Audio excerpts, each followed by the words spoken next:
My journey to Nalchik began with a train ride, stopping first in the town of Belarussk, before arriving in the small provincial town of Prokhladny.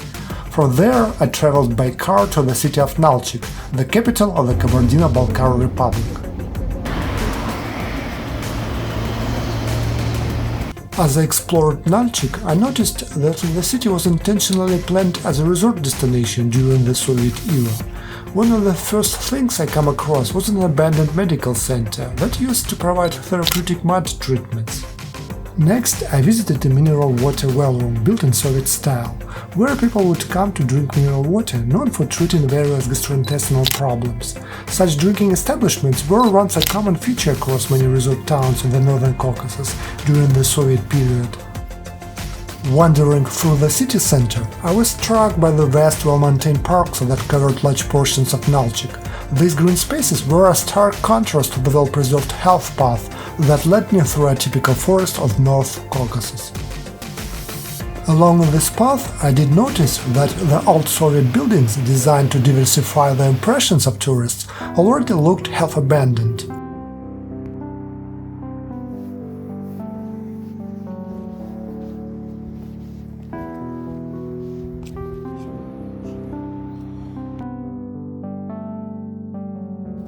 Venturing deeper into the forest, I come across a virtually untouched beech forest, teeming with mushrooms. From the top of the nearby hill, I was afforded a view of the city below.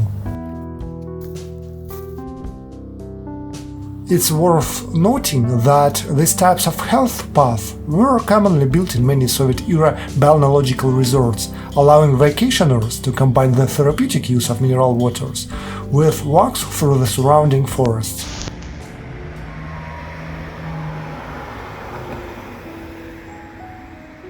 Nalchik's population is quite diverse, with Kabardins, who are Muslim Circassians, making up nearly half of the city's residents. Russians account for about a third of the population, and their cultural influence is evident in Nalchik, compared to other North Caucasus republics like Chechnya, Ingushetia and Dagestan. Interestingly, the Balkar people, who were subject to harsh repression, are forced relocation by Stalin after the Second World War, only make up about 12% of Nalchik's population today. This reflects the difficult history of this ethnic group in the region. As I wandered the city's main street, I saw the impressive Stalinist-era architecture, a reminder of Nalchik's past. According to locals, there have been increasingly more women wearing traditional Islamic dress on the streets in recent years, reflecting the ongoing cultural and religious changes taking place in North Caucasus. From my apartment in the city center, I had a view of one of Nalchik's central squares, where a monument to the Kabardin princess stands. The princess was the second wife of Ivan the Terrible, and on the monument she clutches a scroll in her hands that symbolized the Treaty of Eternal Union with Russia.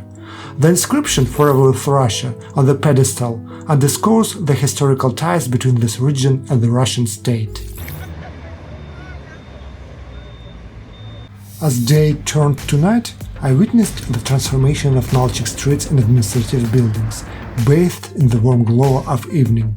It was a moment to reflect on the diverse blend of cultures and histories that shaped this captivating city in the heart of North Caucasus.